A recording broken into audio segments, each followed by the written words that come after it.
Hey guys, how's it going today? I'm out here in the woods behind my apartment. It's my go-to spot after I get off from work. You know, when you get off of an 8-hour shift and you spend half an hour in the car each way, you kind of get, your brain is a little bit frazzled and you want to unwind, you want to relax, you want to get grounded again.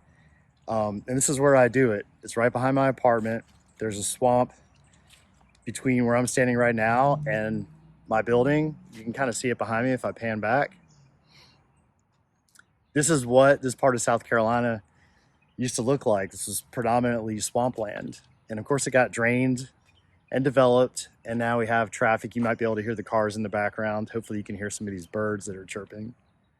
But this is my spot to come to. And the reason why I wanted to kind of bring you guys out here is to talk about why I created Mamastera in the first place. So the idea came from when I was actually teaching class. I teach environmental studies at a local college here. And I asked the question of students, I said, tell me in like 300 or 400 words in an essay, how you connect with nature on a regular basis.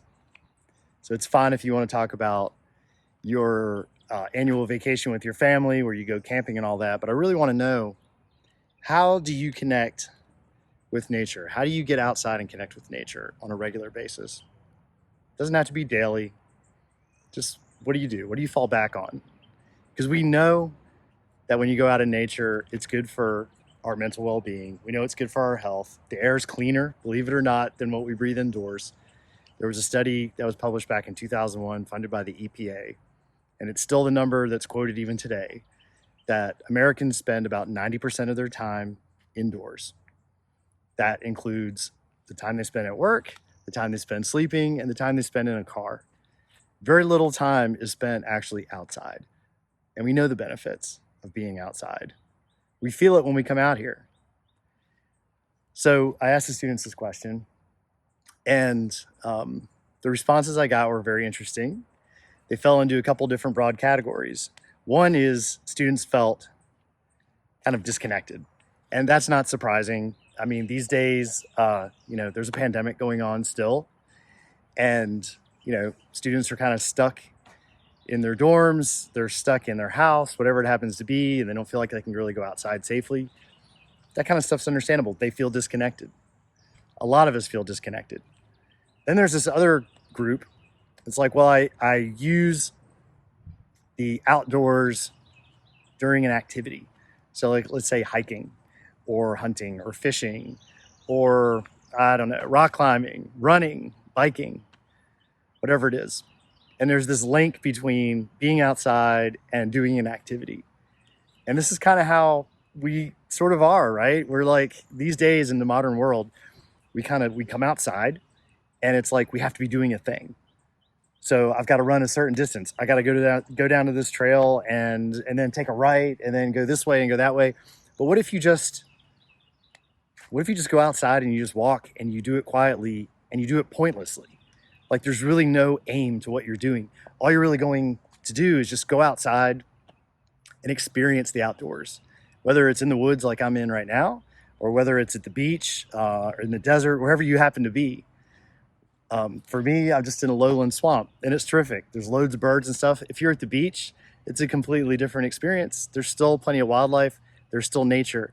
And the thing about being out in the woods and not having earbuds in your ears and your phone to distract you. Now, I always carry my phone with me when I go outside because I never know what I'm going to see.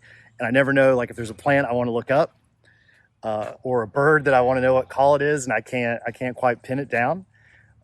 I take my phone with me, but I don't look at it while I'm outside. I'm not scrolling. I'm not texting. But just the power of just being outside with no distractions. It's what Japanese refer to as forest bathing, right? It's this idea of like bathing with all of your senses in the outdoors. So your sense of smell, your sense of hearing, your sense of touch. Take your shoes off, walk around on the ground. What you hear, what you see, what you feel changes your state of mind, improves your mood, stabilizes you, brings you back to some sort of norm. And even if you can hear cars like I can hear in the background, I can hear a siren right now. I don't know if you guys can pick that up.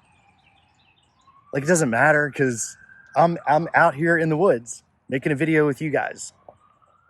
So that's why I created this site. That's why I created the YouTube channel, is really to explore and cultivate ways where we can connect and reconnect with nature, whether that's bringing nature into our house in the form of houseplants that are really cool, that can make your indoor space feel like the outdoors, and or let's go outside. Let's identify trees. Let's identify birds. Let's see if there's something we can eat that we can just forage off the ground or from a tree. And that's what this is all about. So appreciate you guys listening to this. And I look forward to making a lot more videos with you guys and sharing a lot more interesting ideas about how we can reconnect with nature. Thanks for listening, y'all.